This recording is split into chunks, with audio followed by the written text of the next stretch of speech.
They told you silver was boring, old-fashioned, and irrelevant, but what if I told you a hidden government plan could turn silver into one of the most powerful financial weapons of this decade? What if one signature from Donald Trump quietly reshaped the entire silver market, triggered billions in stockpiling, and set the stage for a supply shock most people still don't see coming? Stay with me, because in the next few minutes, you're going to understand why this story matters to your money, your future, and your freedom. This is not a rumor, not a conspiracy, and not some internet fantasy. This is real policy with real consequences. Welcome back to the Gray Ledger, where we break down the stories Wall Street hopes you never connect. Before we go any further, if you value clear explanations without hype, make sure you hit like and subscribe right now, because it helps this channel grow and keeps these deep dives coming. You might think silver is just something in old coins, jewelry, or dusty vaults, but in reality, silver is one of the most strategic metals on Earth. It powers solar panels, military systems, medical equipment, electric vehicles, and advanced electronics. Without silver, modern technology slows down and national security weakens. That's why governments don't treat silver like a normal commodity. They treat it like a strategic asset. Back in the Trump administration, something unusual happened that barely made headlines. Using a law called Section 232, the White House launched investigations into whether imports of certain metals threatened national security. Most people only heard about steel and aluminum, but behind the scenes, silver was also being evaluated. Section 232 gives the president massive power to impose tariffs, restrict imports, and reshape supply chains overnight. It's designed for emergencies, wars, and moments when America feels economically vulnerable. And during Trump's presidency, that sense of vulnerability was everywhere. Trade wars with China, tensions with Russia, supply chain risks, and growing dependence on foreign materials all raised red flags. Inside Washington, officials began asking a dangerous question. What happens if America can't get enough silver when it really needs it? Think about that for a moment. No silver means weakened military hardware, delayed renewable projects, stalled manufacturing, compromised infrastructure. So the government didn't wait for a crisis. They began planning ahead, quietly, carefully, and very expensively. Out of that planning came what insiders would later call a massive strategic silver stockpile program.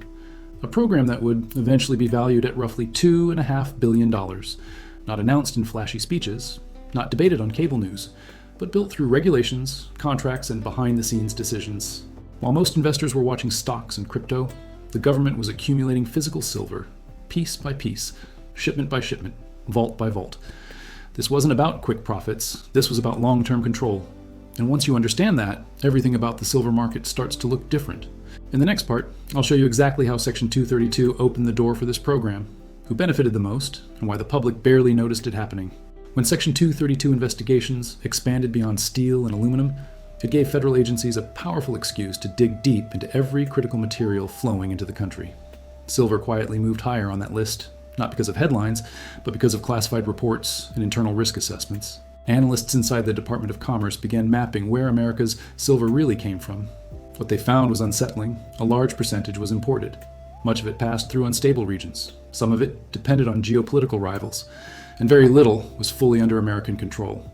In a world moving toward digital warfare, renewable energy, and advanced weapon systems, that dependence looked dangerous, so the government responded the only way it knows how in moments like this. It started protecting supply. Tariffs were one tool, regulatory pressure was another, but the most important weapon was quiet accumulation. Under Section 232 authority, contracts were redirected.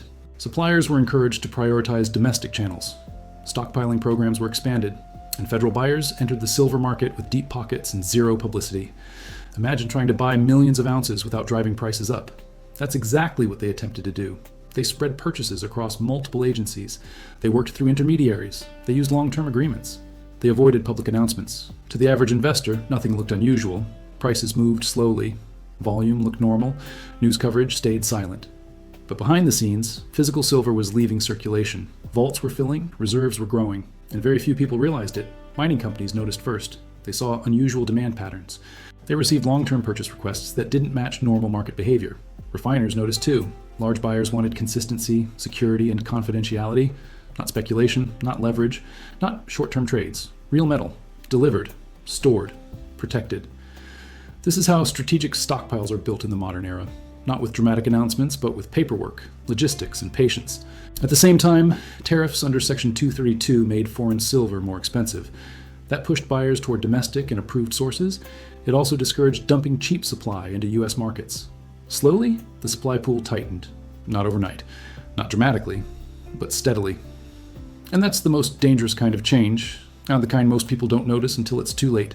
Banks and large trading houses began adjusting their positions. They reduced exposure. They shifted inventories. They hedged differently, because they could see what was happening. When governments start accumulating physical assets, it changes everything. It signals risk. It signals preparation. It signals that someone, somewhere, expects trouble. And when you see that pattern repeat across history, it's never random. It happened before World War II. It happened during the Cold War. It happened during oil crises. And now it was happening with silver. At the Gray Ledger, we pay attention to these quiet signals because they tell you where power is moving. They tell you where leverage is building. And they tell you what markets may look like tomorrow, not yesterday. By the time analysts began estimating the value of this growing stockpile, the number shocked even insiders. Around $2.5 billion in physical silver. Locked away, controlled, reserved, not for profit, for policy, for emergencies, for leverage. And once that much metal is removed from circulation, the ripple effects spread everywhere. In the next part, we'll look at how this program affected prices, investors, and global supply chains, and why some experts believe we're still feeling the consequences today. At first, the impact on prices was subtle, almost invisible to anyone who wasn't watching the physical market closely. Charts moved sideways, headlines stayed quiet, and most investors assumed silver was still asleep. But underneath that calm surface, pressure was building. When billions of dollars worth of metal gets locked away, the available supply shrinks, even if no one talks about it. That means every new buyer is competing for fewer real ounces. And over time, that changes behavior. Manufacturers began securing longer contracts. Energy companies started reserving future supply. Defense contractors increased inventory buffers. Nobody wanted to be the one caught short. This created a ripple effect across the entire supply chain. Wholesalers tightened distribution. Retail dealers raised premiums. Delivery times slowly extended. Small signs, but important ones. To experienced traders, these were warning signals. It meant physical demand was outpacing visible supply. Meanwhile, paper markets told a different story. Futures contracts and ETFs kept showing plenty of silver on paper. But paper silver isn't the same as metal in your hand. It's a promise. And promises only matter when systems are stable. The government's Stockpile program added stress to that system. It increased the gap between paper claims and physical reality. Some analysts started calling it a quiet squeeze. Not a sudden explosion, but a slow tightening, like air being let out of a balloon one breath at a time. Global producers felt it too. Countries that relied on exporting silver to the US saw demand patterns shift. Some shipments were delayed, others were redirected. New trade routes formed. Political negotiations quietly included mineral access. Silver became part of diplomatic conversations. Not publicly, privately, behind closed doors. This is how strategic resources operate in modern geopolitics. They're not talked about on podiums. They're traded in meetings. They're negotiated in contracts. They're leveraged in silence. Investors who paid attention began changing their strategies. Some moved into physical ownership. Some focused on domestic miners. Some reduced exposure to paper products. They weren't panicking. They were preparing. Because history teaches one lesson over and over. When governments hoard, markets eventually react. And when markets react, they do it fast. By the early 2020s, shortages in electronics and renewable sectors made the situation clearer. Silver wasn't abundant anymore. It was constrained. Every solar panel, every battery system, every smart device competed for supply. And the government stockpile sat in the background, untouchable, like a locked vault in the middle of a crowded room. Everyone knew it was there. No one could access it. That created psychological pressure. Prices reflect psychology as much as supply. When people believe something is scarce, they act differently. They buy sooner. They hold longer. They sell less. That behavior reinforces itself. At the Gray Ledger, we call this the invisible feedback loop. Policy changes behavior. Behavior changes markets. Markets change reality. And reality circles back to policy. By now, some economists were openly questioning whether the stockpile had gone too far. Was it protecting national security or distorting the market? Was it stabilizing supply or creating artificial scarcity? Those questions didn't have easy answers. Because the program was never meant to be transparent. It was meant to be effective. And in many ways, it was. In the final part, we'll connect everything you've learned, look at what this means for the future, and explain why this story is far from over. As we reach this point in the story, something important becomes clear. The silver stockpile was never just about metal. It was about control. It was about preparation. And it was about power in an uncertain world. When Trump's administration used Section 232 to justify stronger oversight and protection of strategic materials, it sent a message.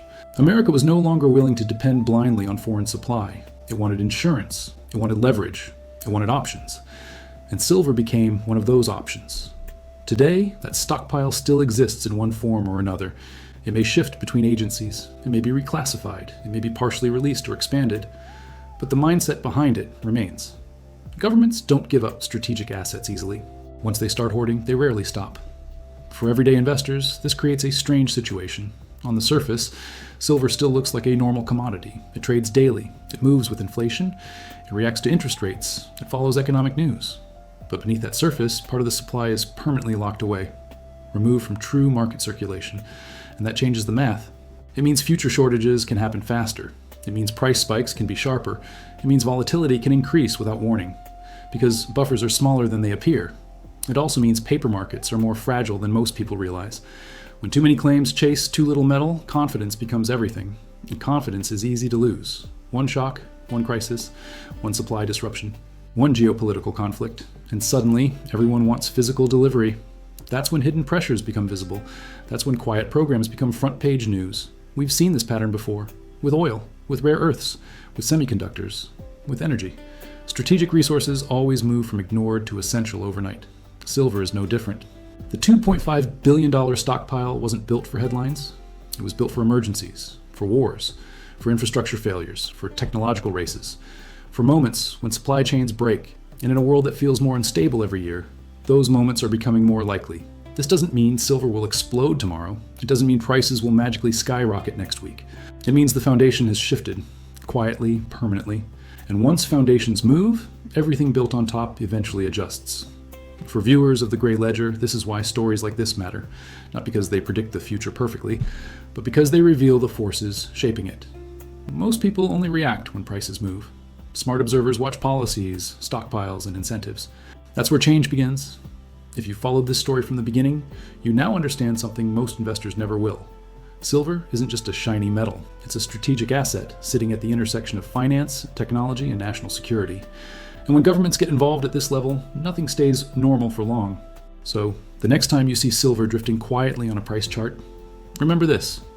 There's a hidden layer beneath that line, a layer built by laws, contracts, and vaults, a layer shaped by Section 232, a layer worth billions, a layer most people never think about, and that layer may decide the future of this market. Before we wrap up, I'd really like to hear your thoughts. Do you think government stockpiling protects stability or creates future problems? Do you see silver as a strategic asset or just another commodity? Leave a comment below and share this video with someone who needs to understand what's really happening behind the scenes. Your voice helps shape this community, and your support helps this channel keep digging deeper. If you found this breakdown valuable, make sure you're subscribed and stay connected to the Gray Ledger, because the most important financial stories are rarely the loudest ones. They're the quiet ones, the hidden ones, the ones unfolding right now while most people aren't looking.